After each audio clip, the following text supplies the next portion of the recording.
Hi friends, welcome to my channel. I'm Tammy K. Today we're going to be painting these loose watercolor florals. They're very vibrant, lots of bold color, and then we're going to do light washes and add details over the top. I had so much fun with this one.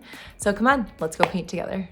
So today I have my watercolor paper. This is 100% cotton, but you don't have to use that. Use what you have. And I have my reference photo here from Pinterest. I am not copying this in the least, but it's giving me inspiration on where to put the blossoms. I've got my filbert brush here, and I want to show you several things today. I want to show you, first of all, how you can put in all those basic shapes in your composition with this one large brush, and it works wonders on petals. The way it's shaped really gives you some lovely petal and leaf marks as well. Mixing up kind of a pinky peachy color by adding orange to my pink, and I do have purple at the top there. We're going to work with really loose watercolor, so lots of water so that it's very transparent, because we want to be able to make more layers over the top, go slightly darker each time, and still be able to see those marks. So I'm just kind of twisting and turning the brush here. I also am going to be teaching you guys my 6 tips for painting loose today, and my first one is to use a large brush, as I'm doing here. And the reason for this is that you are going to be creating larger brush strokes. When you take out a tiny little brush, you're gonna go so meticulous. You're gonna start making these really tiny marks. It's gonna take you 5 times as long to do a painting. With a large brush, you're able to paint this quickly and cover more ground and allow yourself to make those larger marks, which will be looser. And that's the look we're going for today. So I'm doing the same type of thing here.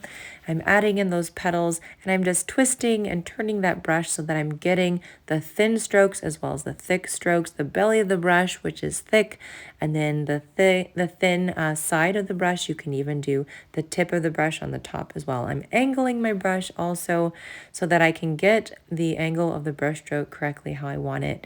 So my second tip today for painting loose is to paint fast. Now you can see that I am painting quite quickly here, and if it is too fast for you, don't worry about pausing the video or even watching it in half time. There's a reason why I do paint fast. It's not just because I've been painting flowers, for example, for a while, but it's because I don't want to get bogged down in my head about how the shapes are supposed to look and all the things I'm supposed to be doing right, or perfectionism. And when I paint fast, it allows my hands to work faster than my mind and gets those nice brush strokes down on the paper, puts the marks down. Believe me, as you practice painting fast, you will get better. I highly recommend doing some 5-minute painting challenges where you just set your timer for 5 minutes and then you go ahead and paint whatever comes to mind. It's a really nice challenge to help get you to paint more quickly. All right, so we are getting these brush strokes on the paper. I just did 5 petals there, and you can add some of the side lines where they're really thin if you want. You can also remove some paint like I'm doing here if there's too much there. So just dip your brush in water, dab it on paper towel, and just literally sop up that color. It's amazing how much you can take off if you like. So there you go. We're starting to get this composition to come together. I do want to add some more pink, this really nice bright pink florals here. So let's do another one here on the left side. And you might only see 3 or 4 petals instead of 5. And adding some little lines, it just creates some really nice brush strokes that look kind of painterly and creative and really fun. Okay, so my third tip for painting loose is to hold the brush loosely, and no amount of gripping that brush and holding it tightly is going to get you a loose painting. So even sometimes holding the brush at the middle of the barrel, or even more closer towards the end of it, will help you to paint very loosely. It gives you less control, but it can help your lines come out really nice and different. We're going to add some vines here, some leaves, and with that less control, sometimes you get the wonky lines that just kind of go a little bit off course, And when we're holding the brush really intensely, our tendency is to try to paint our lines really straight and really perfectly, and we're not going for that today. All right, here's another way to paint some loose flowers. I'm literally just taking the side of the brush, making these little brush marks that we will be connecting later with some green stems. These are going to be some floral marks here. You could add leaves if you wanted. That would be really pretty. It's really up to you and what look you're going for. Remember, I still have my reference photo from Pinterest and I'm just loosely following it in terms of inspiration for placing things. And we will just see how this comes together. I don't think this will look like the reference photo at all. It's okay to use a reference, even though it's someone else's property, as long as you change some things and make sure that it doesn't look like a copy in any way of someone else's work, unless you decide that you want to make sure to quote them and refer to the source where you received the inspiration. That's really important to give the artist credit. Okay, I have this really light blue in my palette, very watery, and we're just gonna add in some cute little petals, maybe 5 here, and maybe some petals that are 2 or 3 that are just kind of side-facing flowers. Just tipping my brush to the side, angling it. Let's add some at the top as well. We're trying to go for a composition that looks pretty, that's appealing to the eye, and that's going to make your eye move throughout the painting and not just stay in one place or get bored easily. Let's add another one here. We'll connect these with some stems as well later as we decide to add that in. So I've got this lovely almost sap green. It's a little bit on the yellow side, but it's quite nice it's one of my favorite colors for doing leaves. So I'm just going to do some little brush strokes here, almost looking like heart shapes, I would say. And we're just going to make these marks here and there, just filling in our bouquet with some lovely greenery before we continue on with some more defined lines and brush strokes. Okay, so my 4th tip to paint loosely would be to skip the sketch. And we did follow this quite nicely today. Now, if you've seen any of my previous videos, you'll know that I often promote sketching because it's so good for the brain, especially if you are learning to paint. The drawing portion may not seem very exciting to you, but it's actually quite beneficial. It helps your brain to understand the shapes, the objects, where the edges from one object, where it stops and another one begins, helps you understand composition a lot better. And it trains your brain to be able to observe something in nature or whatever's in front of you and to be able to sketch that and draw that out and put that on a page without having to trace, without having to do any of the tricks that help you get that done naturally. And your brain eventually just switches over to being able to do it. But painting loosely, we don't need the sketch because it's just going to confine us to a space, kind of like when you're using a coloring book.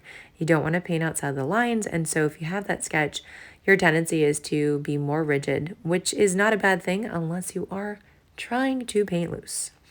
Okay, I've got my lovely kind of sappy green color here, and I'm just taking this pointy brush. This is a brush from Paulina Bright, and I will try to link that in the description below. She was so sweet to send me a set of her brushes. They're wonderful, and if you are interested in checking them out, you can see the link in the description of the video and check them out that way. So connecting all of the things, this brush is great because it has a point on it. And I like that with a thick brush because I can do the thin lines and the thick lines. It's very important to me as an artist to have just a minimal amount of brushes. Although if you were to look into my my desk, you would find way too many brushes because there's always just something else that I want to try, and it's fun to collect them. Also with paint palettes, you can never have enough. All right, we're adding in these not necessarily straight lines, a little bit of a curve. Just really quick brush strokes here. I'm going to darken up some of them now. Okay, that doesn't look as dark, so I'm going to go right back in, just getting the paint directly from the paint well and adding some more stems. There's a bunch of flowers in this bouquet, so we don't know how many stems there are necessarily. It doesn't matter. We're just putting it in. We're not doing reality here.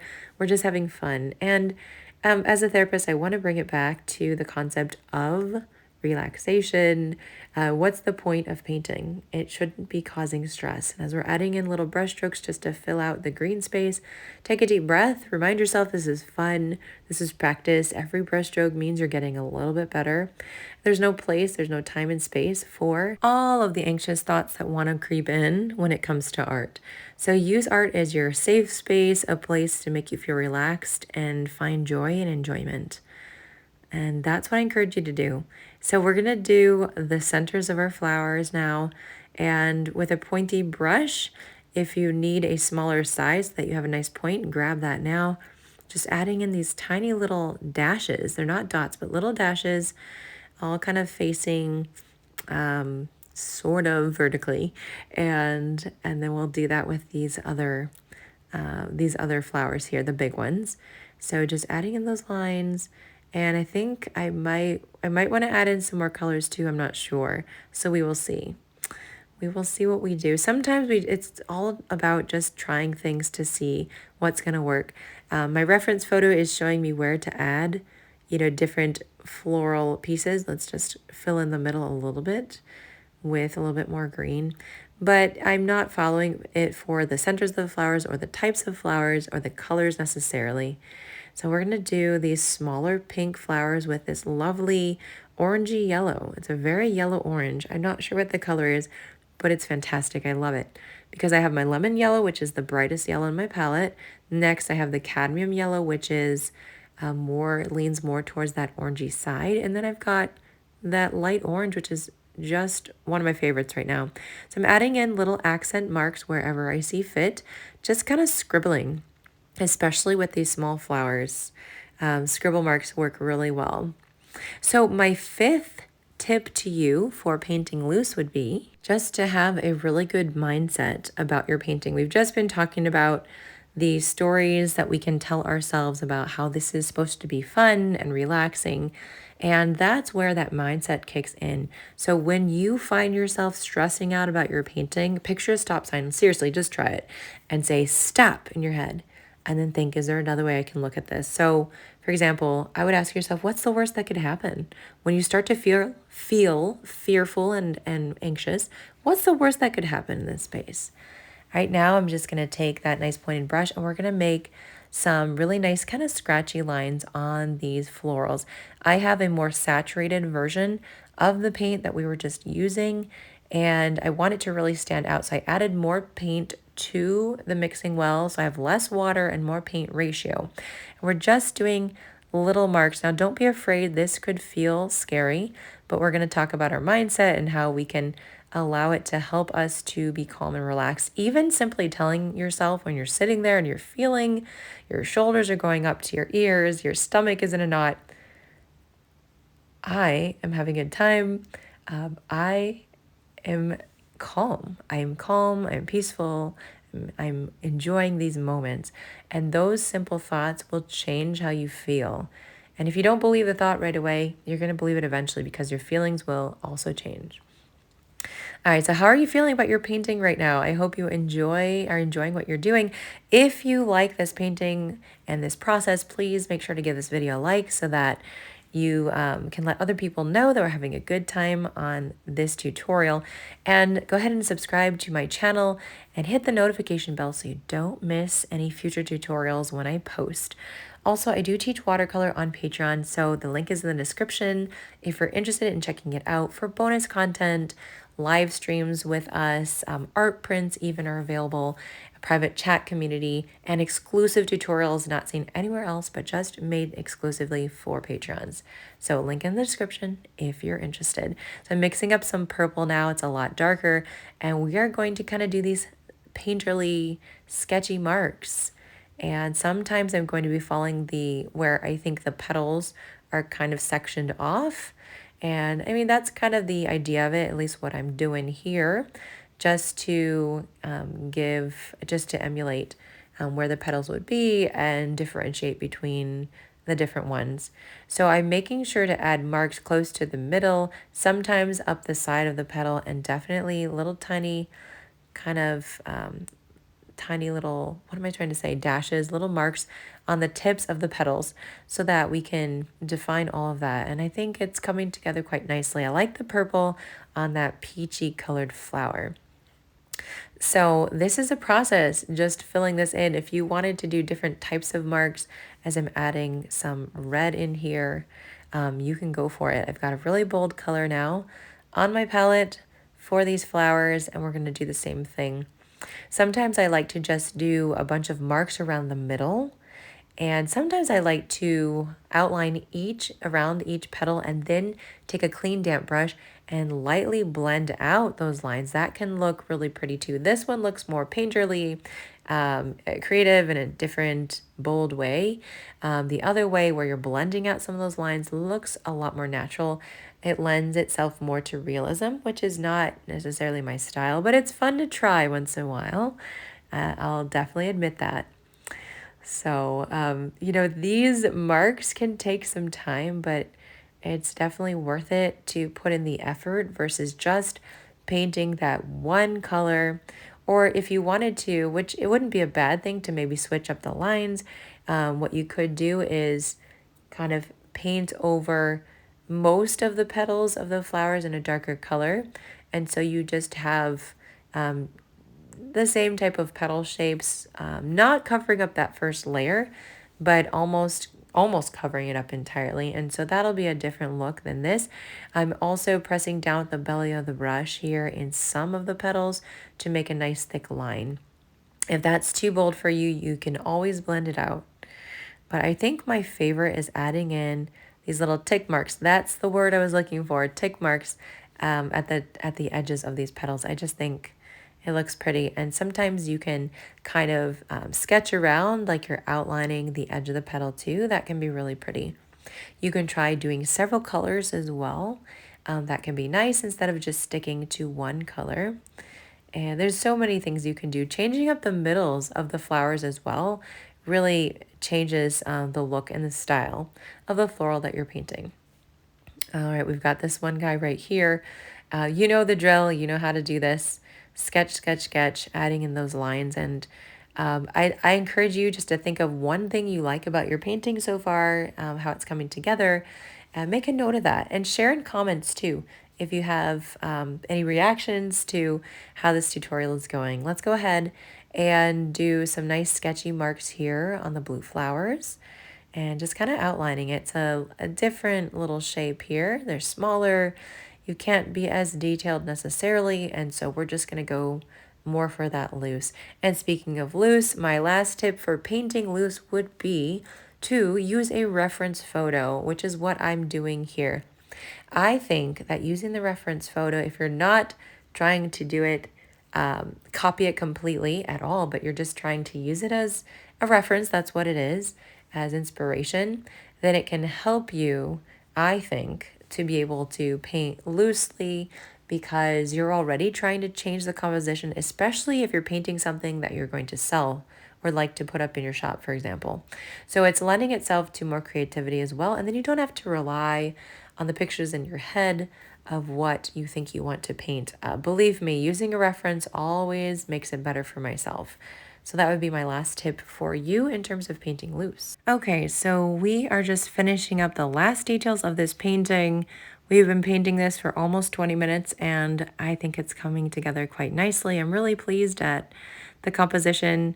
My reference photo was wonderful. I think I'm actually going to use it again for another video I'm going to film after this. And it's not even going to look the same. I'm still going to keep it different, but you can, when you see a photo that you absolutely love, use it more than once. There's no shame in that. All right, so I'm just finding places to add a little bit of a darker green accent because I want to make sure that things are darkened up a little bit. And sometimes I want to add a little bit more. Let's do a few leaves here of greenery. It just feels like that space needs to be filled out somewhat. So at this point for me, I like to take a look, kind of step back. I'm going to add in a few leaves where I feel they need to be. And if you feel like your painting is good, it's all done, walk away. Let it dry, let it do its thing. We certainly don't need to continue to add things to it if it's good. Sometimes people ask, hey, when do you know when to stop? And I always say that when you start to think that, when is this painting done? That, at least for me, is an indication that I need to wrap it up. It's time to move on because I've probably done enough. All right, there's a couple places here where I want to add some green, a little anchoring point, and a bit of a stem for that side-facing flower. And I do have another flower on here that I need to do that with also. Sometimes I miss things when I'm painting. Let's go ahead and do a little bit more saturated paint. I've got my number 6 round. We're going to do some splatter. So I'm just tapping my brush with that lovely paint on there and adding what I call just some magic to our watercolor bouquet. Well, I have really enjoyed painting this bouquet today with you, and I hope that you have learned some things. I hope that the tips on painting loose have been helpful to you, some things that you can apply to your painting journey, whether you're more realistic as an artist or painting loose or somewhere in between. Hopefully these tips can be helpful and encourage you in your growth and in your journey. Thank you so much for being here, guys, and I will see you soon on the next video.